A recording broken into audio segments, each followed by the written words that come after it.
What's up, guys? Welcome to the channel. If you're new here, hit that like and subscribe button. I'm Tyler.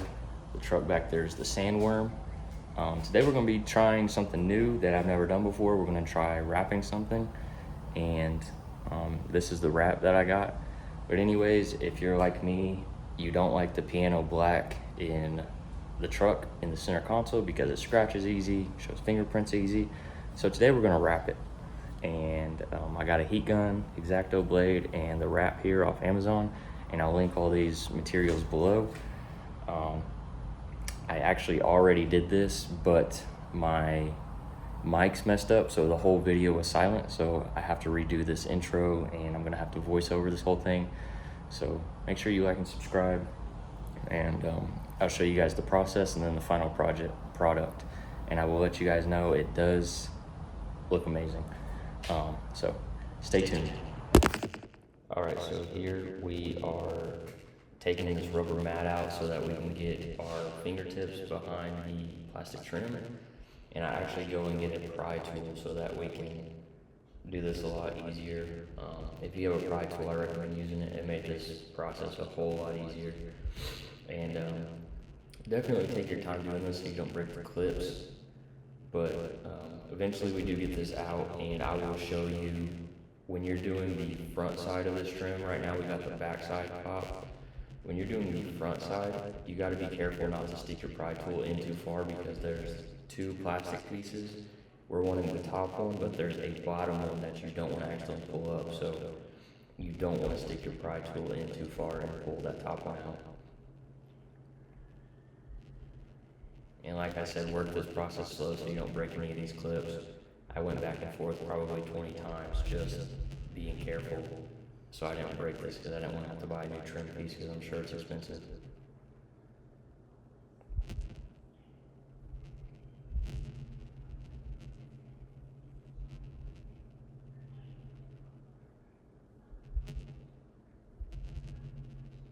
And then right here is where we get the plastic trim off, and you can see that plastic that's still sitting in the same spot. That's the one that you don't want to accidentally pry up. I had to push it back down a little bit, but you can tell right there that that's where I stuck my pry tool under instead of the plastic trim. So be careful when you're doing this.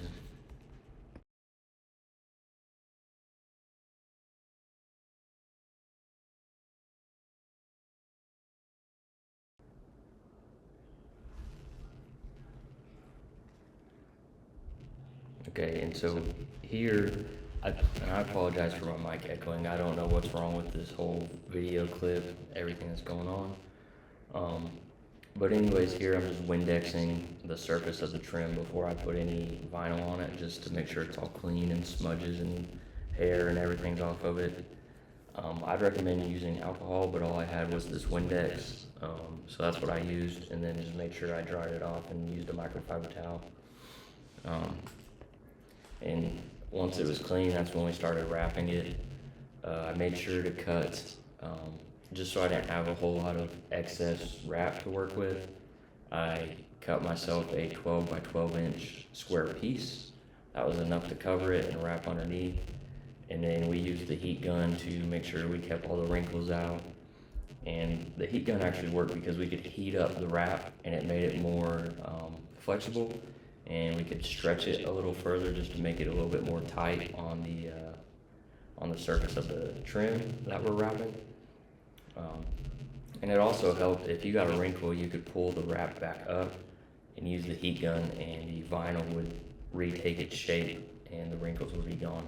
So this piece that I'm holding is actually probably my third piece. I did this 2 other times, and there was a little bit more wrinkles and creases in it than I would like, because I realized with this being my first time,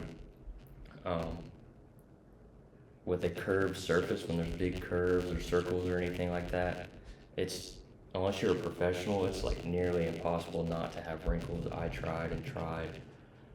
So I ended up with a piece that had very minor wrinkles, and I'll show you that, but that was the whole process, is heat gun, stretching, and reapplying the vinyl. And I think the end piece turned out pretty good for this being my first time. Okay, and so here's my end piece. This is the final piece before we go put it in the truck. I think it turned out pretty good. The whole point of this wrap was so that it matched the cup holders and the tray inserts in the truck, because these Canyons and Colorados have that black and gray digital camo look. And so that's why I wanted to wrap this to kind of match, but my wrap was a little bit shinier than what's in the truck already. And here we're taking the trim piece and we're going to snap it back into the truck. And you can tell there with the tray, it's close to the same camo. It's just the wrap that I got is a lot shinier. I might later, sometime down the road, try to find a flat black version, just so it better matches. But when you put your tray in, all it does is you just set it on top and push down all four corners until it snaps, and then you press the center, and you'll hear it snap, and you'll know when it's tight. But yeah, it just snaps back into place, and you're good to go. I think after this, I had to take my X-Acto blade and kind of push down in some of those cracks where when I pushed the trim down, it pulled some of that vinyl up, but I just used my sharp blade and pushed those back down into the cracks. But yeah, that's the finished product, and I'll go out to the truck and I'll show you guys what else I did, because I wrapped a couple more things to kind of match. But that's like the process of doing it. Okay, so I'm going to show you guys the finished product, because for some reason my voiceover mic is echoing a ton. It was getting on my nerves, so I know it'll be getting on your guys' nerves. But anyways, I'm going to show you the finished product, and I wrapped two other things in here. I have to go grab the keys real quick so we can unlock it, but I got the flashlight and I'll show you what it looks like. It's been a couple days now, so it's settled and everything. So let me grab the keys. Okay, so we got us a light here so I can show you. It's kind of dark in the garage. But anyways, there's the wrap. Let me put a little less light on it. So there's it without light, with just the dome light shining. You can see it's kind of more reflective than what's in the cup holders, obviously. It's a little dusty because we did take this off-roading. I haven't cleaned it yet, so I don't know what it's like to clean. The hardest part to wrap was right here, and I just need to take my heat gun and pretty much just re-stick that. But with that being said, I said I wrapped other things. So my aux beam switch right here, I wrapped it as well. Let me see if I can get a better light. That's way too bright. But yeah, my aux beam switch, I wrapped it. And then just for practice, I went ahead and wrapped my garage door buttons. But I do need to clean in here. I didn't realize how dusty it was until I shined the light. We did do some off-roading. That video will be out soon. But anyways, that's the wrap. If you do decide to do this, just know that this area right here was the hardest part. The rest of it was pretty straightforward and looks good. I just struggled here the most because that's just a weird little curve. But no big deal. It's not noticeable unless I point it out to people. You can tell it's kind of, I ripped it a little bit, but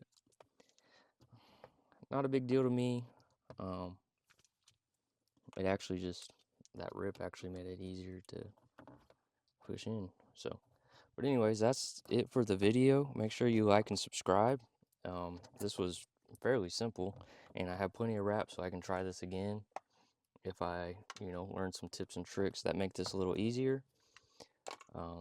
But yeah, that's it. I might do a different color in the future, but I did the aux beam switch as well, and I think it turned out pretty good. And I did my garage door opener, so definitely worth a shot. Definitely an easier or less risky DIY to try. And I'll link all this stuff. I got it from Amazon, so I'll link it all below. But I'll see you guys in the next video.